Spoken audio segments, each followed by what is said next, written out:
Friends, welcome to my channel. Don't forget to like and subscribe. It's not difficult for you, but it's nice for me, and we're starting. I was being played. The man I least suspected in the world. The love of my life, my wife, with whom I have lived for 23 years.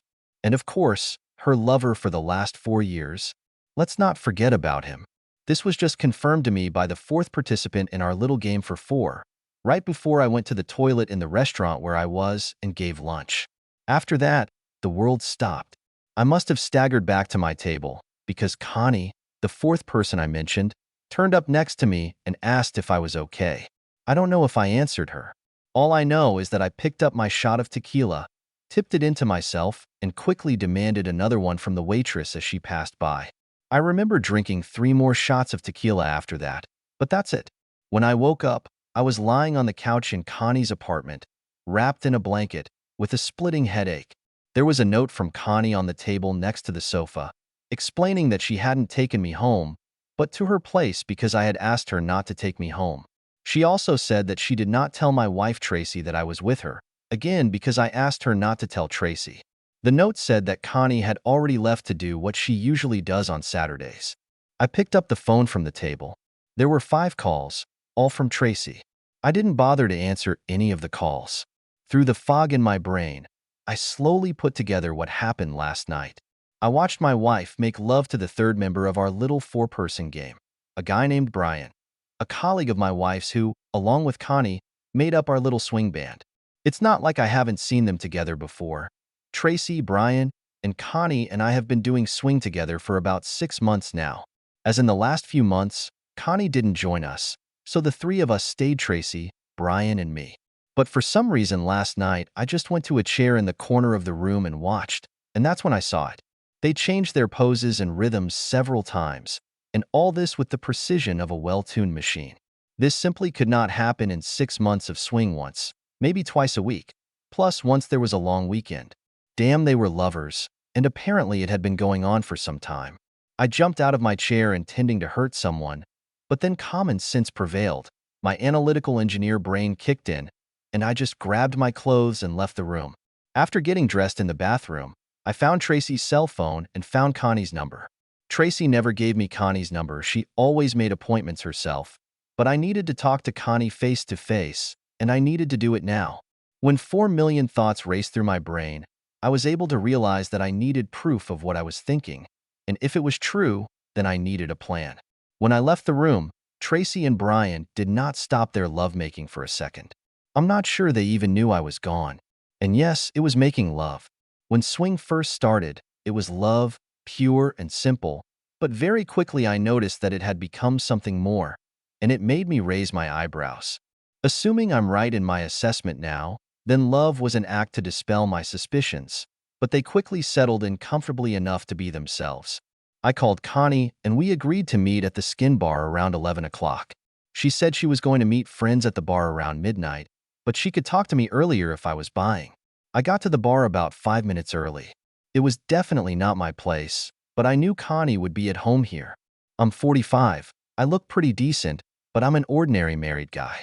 Connie is 25 years old, of medium height, with medium brown hair, pretty as a button, and she has an amazing body, highlighted by 42D breasts, volume 106.7 centimeters with a D cup.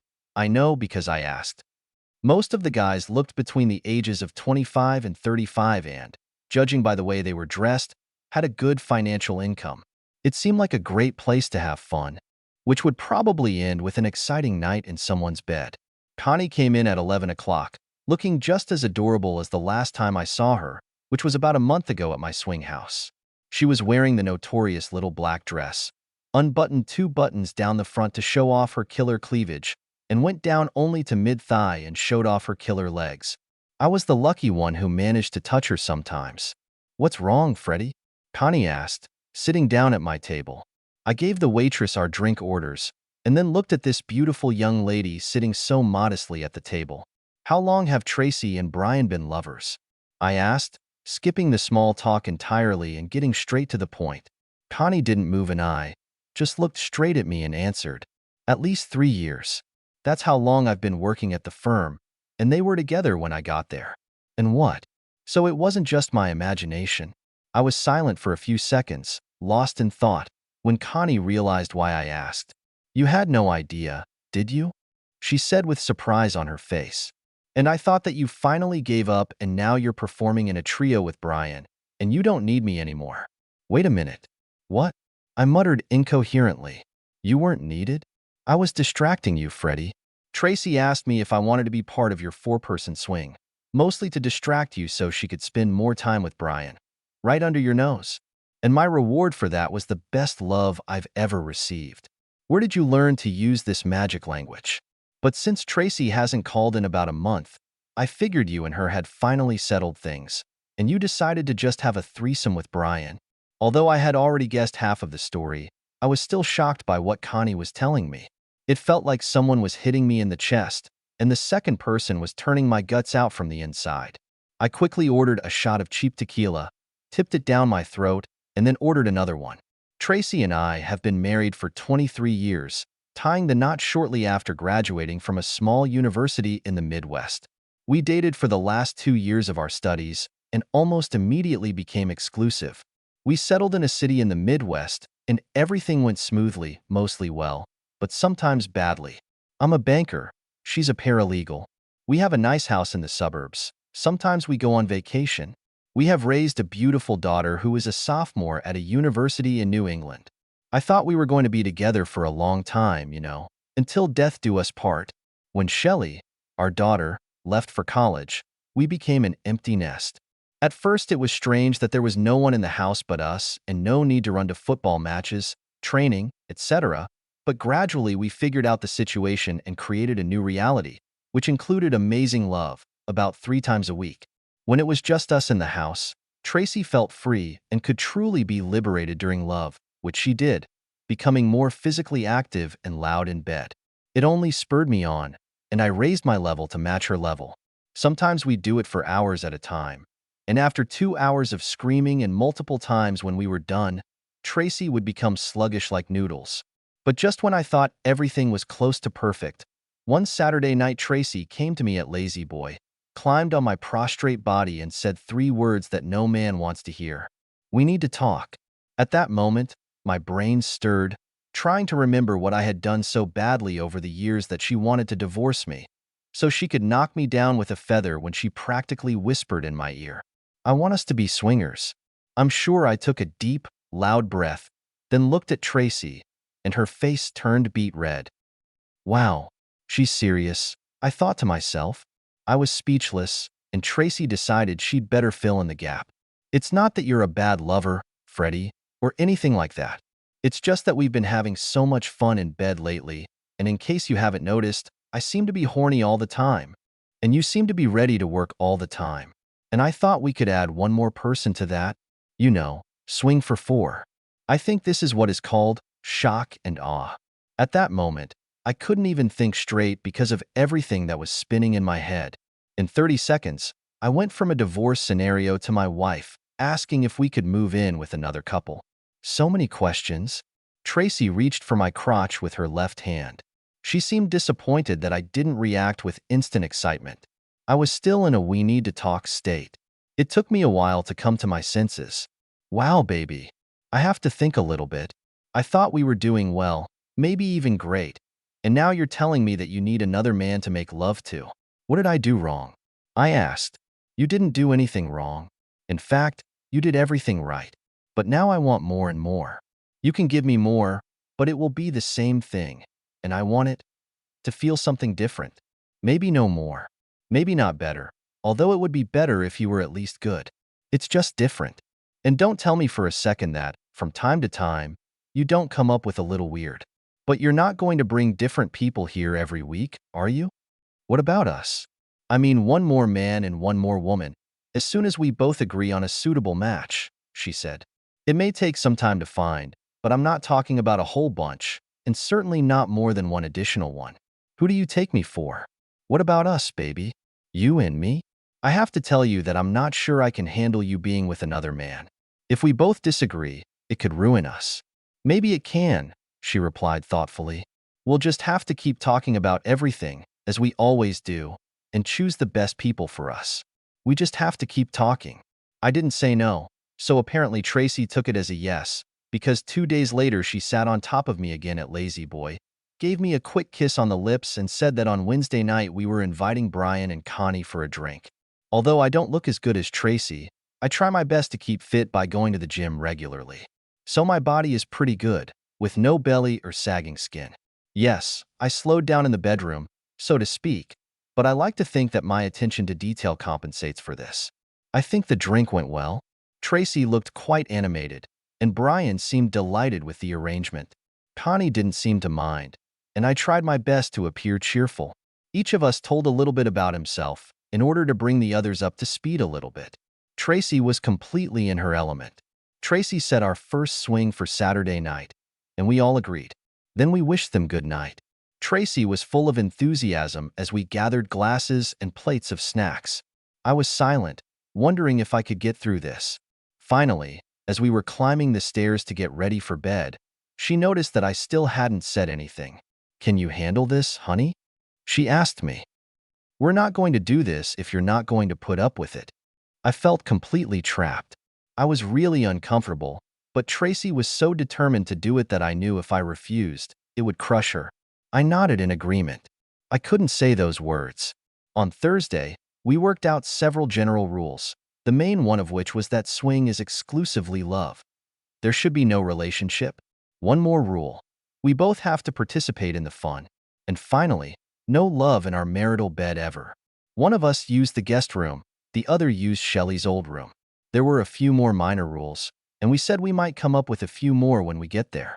We agreed, or so it seemed to me. Saturday night started the same way as Wednesday, with drinks and snacks after dinner. Tracy and Brian started by sitting next to each other on the couch, and for the next half hour they found themselves kind of entwined as her hands touched his chest, and his left hand went up and down her side, from her ass to her left breast. Connie and I were sitting and talking quietly at the kitchen counter, our knees slightly touching each other. 15 minutes later, Tracy and Brian pressed their lips to each other, and my stomach rumbled. After a minute or so, they got up from the couch, and Tracy led Brian by the hand to the stairs. "We'll take Shelley's room tonight, if you don't mind, dear," Tracy said. "Then I'll take that as a yes," Tracy said as she and Brian walked up the stairs. After Connie and I broke off the kiss, I took her hand and led her upstairs to the guest room. To tell you the truth, I was glad that Tracy had taken over Shelley's old room, because I wouldn't like to make love to another woman in my daughter's old bedroom. Bingo. I let her lie there panting for about a minute, and then it was time to get back to work. Over the next 15 minutes, I did this 3 more times until she finally pushed my head away and told me I needed to use it before she passed out. Heck, I love my Tracy, and loving her is great, but it was something otherworldly. While we were lying down and getting off the high, Brian and Tracy provided the soundtrack. I do not know how many rounds they did, because I was too busy to care about it myself, but they completed their act damn well, whatever it was for them. I could hear Tracy screaming and swearing, and Brian making sounds like a monster truck roaring. Connie and I smiled at each other when the noise died down. I must admit that although I was skeptical at first, this idea of Tracy's seemed wonderful to me. Could I have my beautiful wife all week and host a goddess like Connie on Saturday? Yes, damn it, I was in business. Connie and Brian spent the night with us, and on Sunday morning Tracy made us an amazing brunch after she and Brian had another session. Connie and I followed suit, and also had another gentle session before everyone went downstairs. When they left, Tracy and I retired to the family room in our dressing gowns with coffee. Neither of us looked too depressed about what the other had done, and in fact, when we recalled that night, we both had smiles on our faces. This continued for the next 5 Saturdays, and every week everything was just as good. And on Wednesday of the following week, when I got home, Brian's car was parked in our driveway. It seemed a little strange to me, and when I entered the house, he and Tracy were sitting at the kitchen bar and drinking mint schnapps. It was also a little strange, because Tracy rarely drinks strong alcohol. They told me they were celebrating a little bit because the firm, Brian in particular, had won an important case. And they both wanted to know if we could celebrate a little bit ourselves, just the 3 of us, because Connie couldn't come on Wednesday nights. I was a little, let's say, nervous, because I had never made love in a threesome before, let alone MMF threesome, man plus woman. But Tracy assured me that she is ready for this and will treat us both well. She was fiddling with my crotch when she said that, so it didn't take me long to agree. Come on, lover. I know you have a load for me too, Tracy cooed. I've had enough for today, baby, but don't let me spoil your fun. I headed up the stairs to our bedroom. I heard Brian and Tracy talking quietly in the kitchen for a while, and then I heard the sounds of their love in the guest room. At that moment, I must have dozed off. Eventually, I felt Tracy slide into bed with me. I guess she made love to Brian at least once more. Then he must have left and she came to bed. I think I'm going to have to accept that it was just the two of them making love, because if Connie were here, I'd be making love to her without really thinking about what Tracy and Brian are doing. If it seems good to be true. Hey, I have a 4-day business trip to British Columbia next week. Why don't you back me up in this case? And we can enjoy a 4-day trip on the Katz Trujillo Blanchard route. A great hotel, we will be able to see the sights and visit several first-class restaurants. That's an amazing idea, Brian. Tracy immediately responded without even looking in my direction. I'm sure Connie wouldn't mind being alone at Freddy's on Saturday night. Would she, Con? Not at all. Not at all. We could even have a sleepover. Right, Freddy? Connie stroked my thigh as she answered, and the brain below my waist thought before the brain above my shoulders. Of course, I replied, while an alarm bell rang somewhere in the back of my head.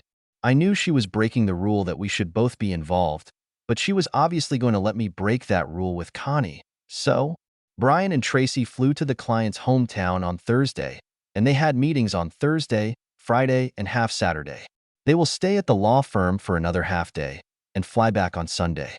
I knew perfectly well that this meant that Brian would use Tracy for all 4 days, and I would at least have Connie on Saturday night and Sunday morning. Shortly after that, we all went to our bedrooms to make love again. So I didn't get a chance to talk to Tracy until we were alone on Sunday morning. We were sitting at the kitchen table eating brunch when I brought up the subject. I thought we agreed that we both have to participate in love in order for this swing to work, I began. You don't seem to remember that, and you don't even hesitate before saying yes. Tracy looked surprised. I definitely didn't hear you tell Connie that she couldn't come on Saturday night because your wife wouldn't be around. Is there something going on that I should be worried about? To say that I stumbled would be an understatement. I could barely pronounce the answer. I was so excited. Looking back now, I realized that it was a classic best defense is good offense strategy, but at that moment she got the better of me, and I was so busy denying that I had something going on with Connie that I couldn't even worry about her something's going on with Brian. Of course, Brian and I will make love during this trip. We've never done it before, and I'm not going to spy on you. He and I make love every week, and if you're not around, who else besides Brian will I make love to in British Columbia? You don't expect me to find someone new in a new place, do you? You're not getting carried away with this swing idea, are you? We didn't talk about the trip anymore, and on Thursday she flew with him to British Columbia. Fortunately, I was busy at work as I was finishing a major project, so I didn't think too much about what Tracy would be spending Thursday and Friday with Brian. However, I knew that there would be a big lawyer's party on Friday evening, and I decided that I would be able to catch her before they left. Since the event started at 7 and took place at the same hotel where they were staying, I decided that they would not go before 7, so I called Tracy on Skype at about 6:45. I didn't call until the end of the weekend, and Tracy didn't bother to call me either. Connie and I had a sleepover, but she could tell that my heart just wasn't in it. I was thinking about Tracy, and Connie caught me in it. What is it, Freddy? Am I a chopped liver or something? I know Tracy's not here, but I am, and until tonight, I always thought I was pretty hot. I didn't come here to feel second-rate or anything like that, she said. You're right, Connie. I'm sorry. I backed off. But it's not just because Tracy isn't here. That's because she broke our deal without even thinking twice. And then when I got in touch with her on Skype last night, she was too busy playing pole-sucking with Brian to really talk to me. The deal was, it was her and me, and you and Brian were additional figures in this case. But at the moment I don't catch that atmosphere. Come on, Freddy. It's an exciting feeling of something new. Give her a break. You guys were looking for thrills, well, she's getting them right now. I know I'd feel pretty naughty if I spent the weekend with you. I blushed. Connie probably didn't mean it, but it was nice that she said it anyway. I owed her my best performance and decided to give it to her literally. That's why I wasn't angry when Brian dropped Tracy off at the airport on Sunday afternoon. I heard a car pull up to the house and expected Tracy to enter the house in about a minute. When she didn't show up 2 minutes later, I went to the front curtain, pulled it back slightly, and peeked out stealthily. I saw Brian sitting in the driver's seat, but I couldn't see any sign of Tracy until her head suddenly appeared next to the steering wheel. Really? On a damn driveway in broad daylight when God knows how many neighbors are around? Tracy's head quickly disappeared again, and after a couple more minutes I left the window and returned to the room. I didn't even get up from my chair. I just said, "Hi," gave her a quick wave, and went back to watching the game. She came to my chair, expecting me to jump up and hug her, but when I didn't move, she bent down to kiss me on the lips.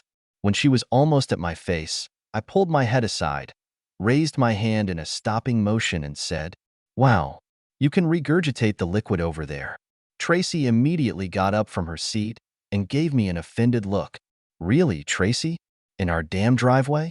Why don't you just tattoo the word cheater on your forehead?" Tracy left me alone for the rest of the evening. I thought that when the game ended, she was already asleep in bed. I quietly lay down on my side and turned away from her. She immediately put her spoon in my back and said very quietly, "I'm sorry, Freddie. I got carried away. It won't happen again." Surprisingly, I don't think anyone on the block saw Tracy perform except Mrs. Van Winkle, our closest neighbor from the west. And because she's an old and irritable old woman, no one talks to her, which probably saved Tracy and me a lot of headaches.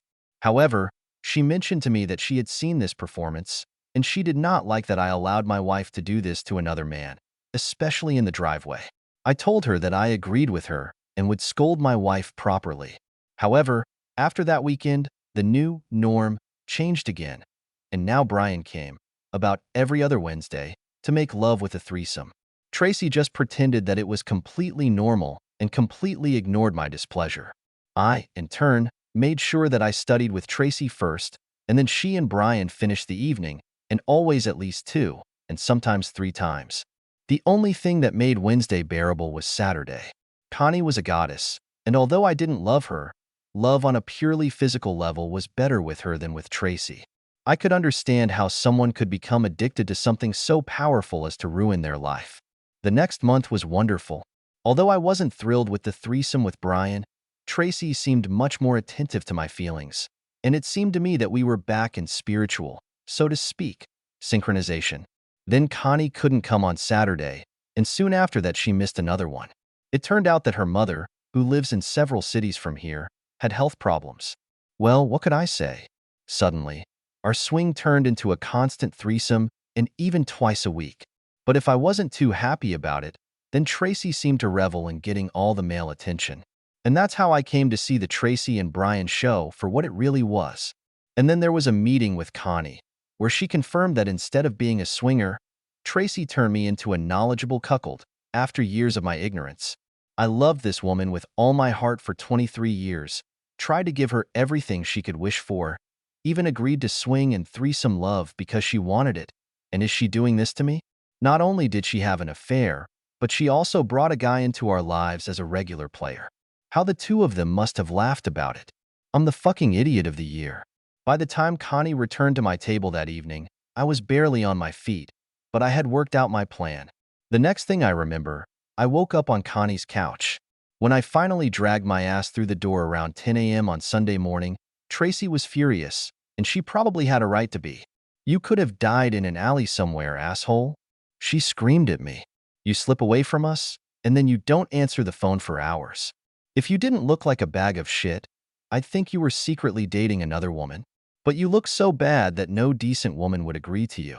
"Bad decision," I muttered, dragging my miserable ass up the stairs and heading for the shower.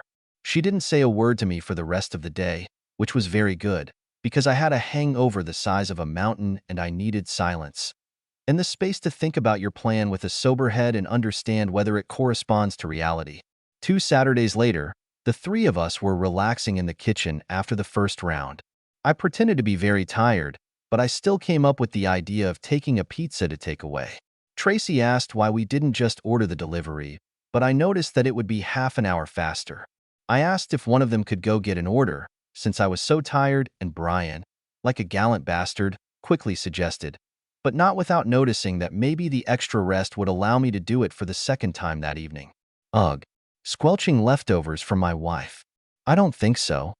Anyway, I took the keys to my brand new Lincoln MKZ from the counter and threw them to him, saying in a sarcastic tone that he needed to drive a real car. He took it normally, waved me off with a friendly gesture, went into the bedroom, got dressed, and went out the door, shouting, "See you in 20 minutes." 20 minutes came and went, and about an hour later I got dressed and was about to take Tracy's car to go in search of Brian when a police car stopped at the end of the driveway and 2 officers got out. I left the house, followed by Tracy, who also managed to get dressed, and asked, "What's the matter, officers? Are you Frederick Arsdell?" An older policeman asked me. "Yes, but what happened?" I asked. "Mr. Arsdell, there has been an accident involving your car. The Lincoln MKZ, owned by you but driven by Brian Lichty, ran through a stop sign and crashed into the side of a semi-trailer.